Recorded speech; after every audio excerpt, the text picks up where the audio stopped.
Assalamualaikum warahmatullahi wabarakatuh. Perkenalkan, nama saya Sarah Nur Aziza dari kelas 12 IPA 1. Di sini saya akan mempresentasikan tentang teks cerita sejarah. Yang pertama itu pengertian teks sejarah dan jenis-jenis teks sejarah. Teks cerita sejarah adalah teks yang menjelaskan dan menceritakan tentang fakta dan kejadian masa lalu yang menjadi latar belakang terjadinya sesuatu yang mempunyai nilai sejarah. Jenis-jenis teks sejarah itu ada dua, sejarah fiksi dan sejarah non-fiksi. Sejarah fiksi terbagi menjadi 4, yaitu novel, cerpen, legenda, dan roman. Novel merupakan karya fiksi prosa yang ditulis secara naratif. Cerpen adalah cerita pendek yang berbentuk prasa naratif fiktif. Legenda merupakan cerita prosa rakyat yang dianggap oleh sebagian orang adalah sesuatu yang benar-benar terjadi. Roman merupakan jenis karya sastra berbentuk prosa yang melukiskan perbuatan pelaku menurut wataknya masing-masing. Sejarah non-fiksi itu dibagi menjadi 4, yaitu biografi, autobiografi, cerita, perjalanan, dan catatan sejarah. Struktur teks sejarah. Yang pertama itu ada orientasi. Pada bagian orientasi ini berisi tentang pengenalan atau pembukaan dari teks cerita sejarah. Biasanya berisi mengenai penjelasan singkat dari suatu peristiwa yang akan diceritakan di dalam sebuah teks cerita sejarah. Yang kedua itu ada insiden atau urutan kejadian. Pada bagian insiden ini berisi mengenai rekaman peristiwa sejarah yang terjadi yang disampaikan menurut urutan kejadian atau waktu dari awal kejadian sampai akhir kejadian tersebut. Yang ketiga itu reorientasi, merupakan bagian akhir dari sebuah teks cerita sejarah tersebut. Yang ketiga itu ada fungsi teks sejarah. Fungsi teks sejarah itu terbagi menjadi 4. Yang pertama ada fungsi edukatif, yang kedua fungsi rekreatif, yang ketiga fungsi inspiratif, yang keempat fungsi instruktif. Fungsi edukatif yaitu bisa dijadikan petunjuk dan pelajaran kehidupan buat manusia dalam berperilaku. Kalau fungsi rekreatif yaitu bisa memberikan rasa gembira dan senang kepada si pembaca tersebut. Kalau fungsi inspiratif yaitu bisa memberikan inspiratif, imajinasi, dan kreatif. Yang keempat itu fungsi instruktif, yaitu sebagai alat bantu dalam pembelajaran. Yang keempat itu ada unsur pembangunan teks sejarah.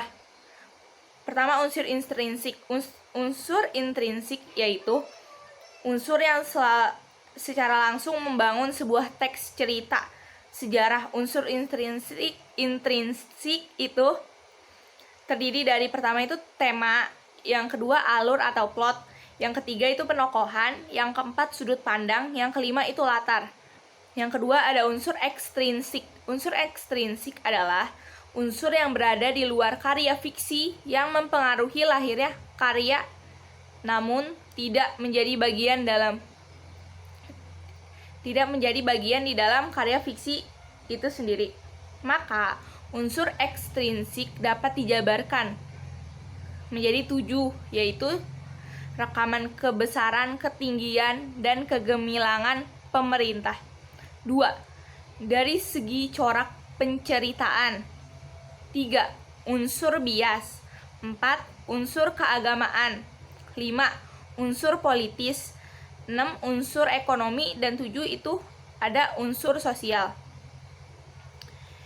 Yang itu ada nilai-nilai teks sejarah. Nilai-nilai teks sejarah itu terbagi 3. Yang pertama, nilai budaya. Nilai budaya adalah nilai yang memberikan suatu arti yang sangat mendalam dalam kehidupan bermasyarakat, peradaban, dan kebudayaan. Yang kedua itu ada nilai moral atau etik. Adalah nilai yang memberikan nasihat atau ajaran yang berkaitan dengan akhlak budi pekerti. Yang ketiga ada itu nilai agama, yaitu nilai-nilai yang berkaitan dengan kehidupan beragama. Yang keempat itu ada nilai sosial, yaitu nilai yang berkaitan dengan tata pergaulan antara individu di masyarakat. Yang terakhir itu ada kebebasan teks sejarah, kebahasaan teks sejarah. Yang pertama itu ada keterangan.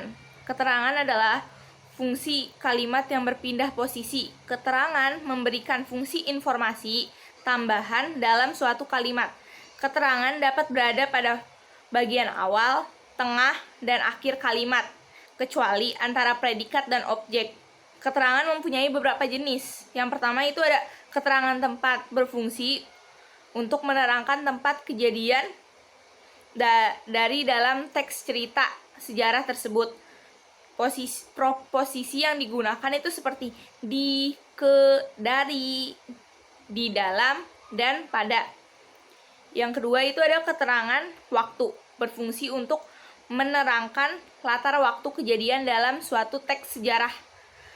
Proposisi yang digunakan itu seperti pada, dalam, sesudah, sebelum, dan yang C itu keterangan alat. Keterangan alat berfungsi untuk menandai alat yang digunakan untuk melakukan sesuatu. Proposisi yang digunakan adalah dengan. Yang keempat itu adalah keterangan tujuan yang berfungsi untuk menunjukkan suatu tindakan. Proposisi yang digunakan adalah agar, supaya, untuk, demi, bagi, dan dalam.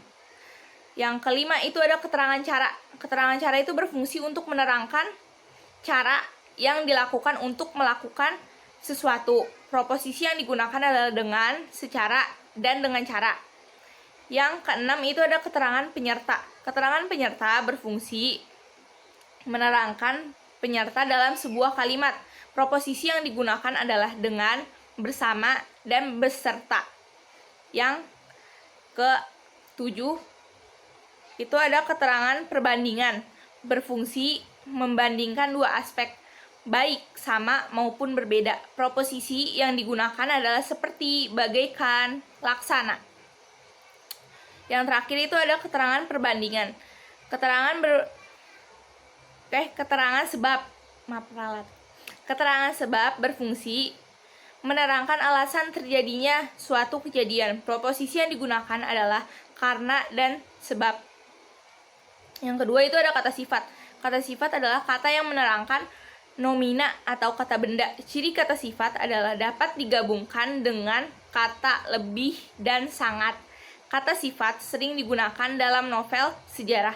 Biasanya, kata sifat ditemukan untuk menggambarkan tokoh, tempat, atau suasana. Yang ketiga itu ada bahasa kias. Bahasa kias dibagi menjadi dua, yaitu makna simbolik dan ungkapan. Makna simbolik adalah sering penulis menggunakan simbol-simbol dalam penulisan teks cerita sejarah. Simbol yang digunakan penulis tersebut memiliki makna tersendiri.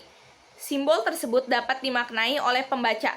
Pembaca dapat mengaitkan simbol tersebut dengan konteks cerita. Makna simbol tersebut pasti berhubungan dengan konteks peristiwa yang diceritakan dalam cerita. Yang kedua itu ungkapan. Ungkapan adalah salah satu bahasa kias yang sering digunakan dalam penulisan novel sejarah. Ungkapan adalah kelompok kata atau gabungan kata yang menyatakan makna khusus, yang makna unsur-unsurnya sering menjadi kabur atau mempunyai makna baru.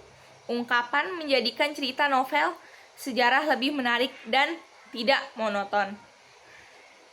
Sekian presentasi tentang teks sejarah dari saya. Kurang dan lebihnya mohon dimaafkan. Wassalamualaikum.